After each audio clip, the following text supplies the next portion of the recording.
सोचो, एक भिखारी रोज तुम्हारे सामने बैठा भीख मांगता है। मैले कुचैले कपड़े, जंग लगा कटोरा, सिर झुकाए चुपचाप बैठा रहता है। तुम उसे देखकर नजरअंदाज कर देते हो, लेकिन तुम्हें अंदाजा भी नहीं कि वह हर दिन जो पैसे इकट्ठा करता है उससे कुछ ऐसा कर रहा है जो पूरी दुनिया में मिसाल बन जाएगा। एक दिन जब उसकी सच्चाई सामने आई तो पूरा शहर हिल गया। आखिर कौन था वो, और क्यों उसने अपनी पूरी जिंदगी भीख मांगने में लगा दी? तो आखिर सच क्या था? आइए जानते हैं इस भिखारी की अनसुनी कहानी। शहर के सबसे व्यस्त चौराहे पर एक पुराने मंदिर के बाहर फकीरा नाम का एक भिखारी हर सुबह अपनी जगह पर आकर बैठ जाता था। मैले कुचैले कपड़े, बढ़ी हुई दाढ़ी, बिखरे बाल और हाथ में एक जंग लगा कटोरा। लोग उसे बस एक आम भिखारी समझकर नजरअंदाज कर देते थे।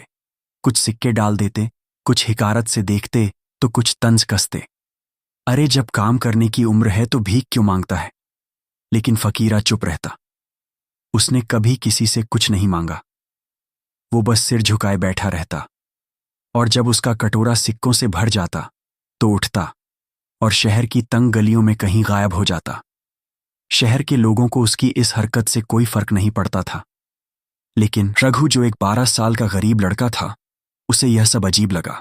रघु खुद स्कूल नहीं जा पाता था, इसीलिए कचरे में से काम की चीजें इकट्ठा कर बेचता था। एक दिन जब फकीरा सिक्के लेकर उठा तो रघु ने चुपचाप उसका पीछा किया। फकीरा संकरी गलियों से होकर एक पुराने जर्जर मकान में पहुंचा। रघु ने खिड़की से झांक कर अंदर देखा और उसकी आंखें फटी की फटी रह गईं।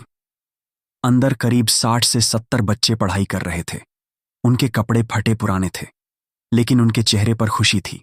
उनके पास किताबें, स्लेड और कुछ लकड़ी की कुर्सियां और टेबल रखी थीं।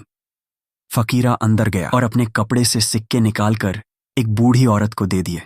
बूढ़ी औरत ने आशीर्वाद देते हुए कहा, भगवान तुम्हारा भला करे फकीरा, तुम्हारी वजह से ये बच्चे पढ़ पा रहे हैं। फकीरा मुस्कुराया और बोला, बस इन्हें पढ़ाते रहो अम्मा, यही मेरे लिए सबसे बड़ा आशीर्वाद है। रघु यह सब देखकर हैरान था। तो ये आदमी भिखारी नहीं है, ये तो अनाथ बच्चों की जिंदगी संवार रहा है। अगले दिन रघु ने हिम्मत करके फकीरा से पूछा, तुम कौन हो और यह सब क्यों कर रहे हो? फकीरा पहले तो चुप रहा, फिर एक लंबी सांस लेकर बोला, मेरा असली नाम रणवीर सिंह है। कभी मैं इस शहर का सबसे बड़ा व्यापारी था। करोड़ों की संपत्ति थी, बड़ी हवेली, गाड़ियां, नौकर चाकर, सब कुछ। रघु हैरान था।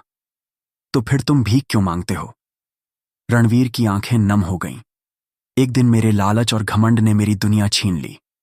रणवीर ने बताया कि कुछ साल पहले उसने शहर के एक अनाथालय की जमीन जबरदस्ती हड़प कर वहां एक फैक्ट्री बनाई थी। लेकिन उसी रात फैक्ट्री में आग लग गई और दर्जनों अनाथ बच्चे जलकर मर गए। रणवीर ने खूब पैसे कमाए, लेकिन उसकी आत्मा उसे चैन नहीं लेने देती थी। जब भी वह आईने में अपना चेहरा देखता, उसे उन बच्चों की चीखें सुनाई देतीं। मेरे लालच की वजह से मासूमों की जान गई। एक दिन उसने सब कुछ छोड़ दिया, अपनी करोड़ों की दौलत त्याग दी और यह रास्ता चुना। अब वह भीख मांगकर उन बच्चों की मदद करता जिनके पास कोई सहारा नहीं था।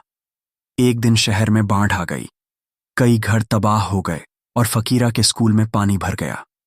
रणवीर ने अपनी जान की परवाह किए बिना बच्चों को वहां से निकाला, लेकिन खुद तेज बहाव में बह गया।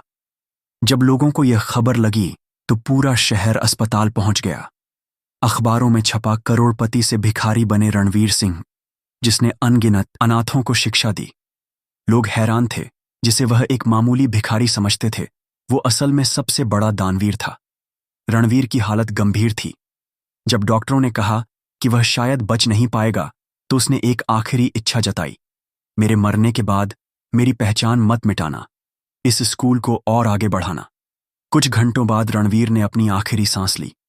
रणवीर की कहानी जानकर पूरा शहर रो पड़ा। जिस आदमी को लोग घिन्न से देखते थे, उसने सैकड़ों बच्चों को पढ़ाया, पाला और नया जीवन दिया। रघु ने कसम खाई कि वह इस स्कूल को बंद नहीं होने देगा। अब वह खुद भी पढ़ाई करता और बाकी बच्चों को भी पढ़ाने लगा। वो जगह जो कभी खंडहर थी, अब रणवीर फाउंडेशन के नाम से जानी जाने लगी। आज वहां हजारों अनाथ बच्चे पढ़ रहे हैं।